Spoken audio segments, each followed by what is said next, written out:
एक मोठी बातमी समोर येते। मालेगाव स्फोट प्रकरणात मोहन भागवत यांना अटक करण्याचे आदेश होते असं माजी एटीएस अधिकारी महबूब मुजावर यांनी म्हटलेलं आहे आणि धक्कादायक असा दावाच केलाय।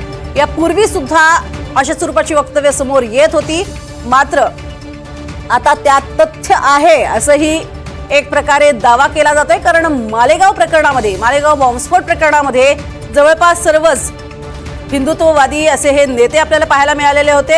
अभिनव भारत संघटनेचे सुद्धा महत्त्वाचे पदाधिकारी यात होते आणि त्यातच आरएसएसचे सध्याचे सरसंघचालक मोहन भागवत यांनाही अटक करण्याचे आदेश होते।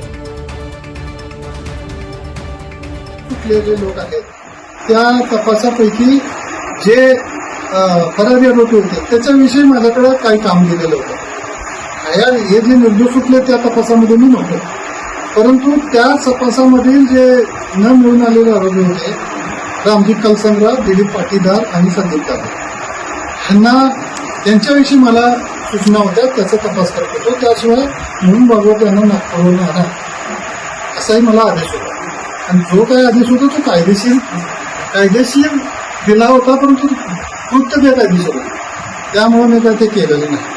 ह्या सगळ्या गोष्टी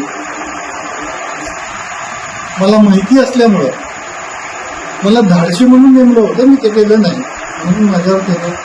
नंतर ज्या बाबतीत बॉम्ब ब्लास्ट झाला, वातावरण थंड झालं, भगवा आतंकवादाविषयी जो काय वाद निर्माण केला होता त्याच्याविषयी जरा थंड झाल्यानंतर मी कुठेही वाच्यता करू नये म्हणून माझ्यावर त्यांनी खोटे गुन्हे दाखल केले। आणि या संदर्भात अधिक माहिती घेऊयात। सौरभ वाघमारे आमचे प्रतिनिधी आपल्या सोबत आहेत। सौरभ, अतिशय धक्कादायक अशा स्वरूपाचा हा दावा आहे, काय अधिक माहिती?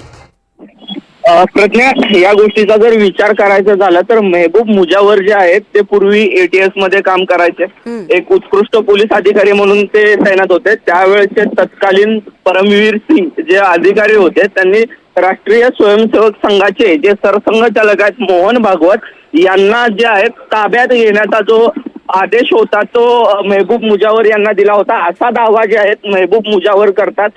त्याचाच राग धरून जे आहे महबूब मुजावर यांनी राष्ट्रीय स्वयंसेवक संघाचे सरसंघचालक मोहन भागवत यांना जे आहे ते ताब्यात घेतलं नाही, त्याचाच राग मनात धरून महबूब मुजावर यांना जे आहे ते नोकरीतून बडतर्फ केलं, त्यांच्यावरती खोटे गुन्हे दाखल केले असा जो आरोप आहे तो महबूब मुजावर करतात। हे सर्व प्रकरण होत असताना महबूब मुजावर यांना तपासासाठी त्यांच्या सोयीप्रमाणे 10 पोलीस कर्मचारी 10 पोलीस अधिकारी जे आहेत ते यांना असाइन करण्यासाठी सांगितले होते, तसा देखील आदेश होता। यांना स्पेशल कोट्यातून जो आहे तो फंड देखील देण्यात आला होता। मुळात महबूब मुजावर असं म्हणतात की हा सर्व जो वाद आहे तो भगवा आतंकवाद वगैरे या गोष्टी पसरवण्यासाठी या सर्व गोष्टी केल्या होत्या असं खळबळजनक जे विधान आहे ते महबूब मुजावर यांनी काल मालेगाव बॉम्बस्फोटचा जो निकाल लागल्यानंतर दिला आणि महबूब मुजावर यांनी कोर्टात देखील त्यांच्यावरती जो खटला दाखल झाला होता सोलापूर कोर्टात, त्याच्यात देखील त्यांनी कोर्टात देखील तशा पद्धतीची आर्ग्युमेंट केली की जो आहे की मला राष्ट्रीय स्वयंसेवक संघाचे सरसंघचालक मोहन भागवत यांना सरसंघचालक होते का त्यावेळेस राष्ट्रीय स्वयंसेवक संघाचे सरसंघचालक मोहन भागवतांना जे आहेत की ताब्यात घेण्याचा इशारा देखील दिला होता। नक्कीच, धन्यवाद या माहितीसाठी सौरभ। तर एकीकडे बघतोय आपण मोहन भागवत यांना ताब्यात घेण्याचा हा दावा एटीएसचे माजी अधिकारी महबूब मुजावर यांनी केलाय।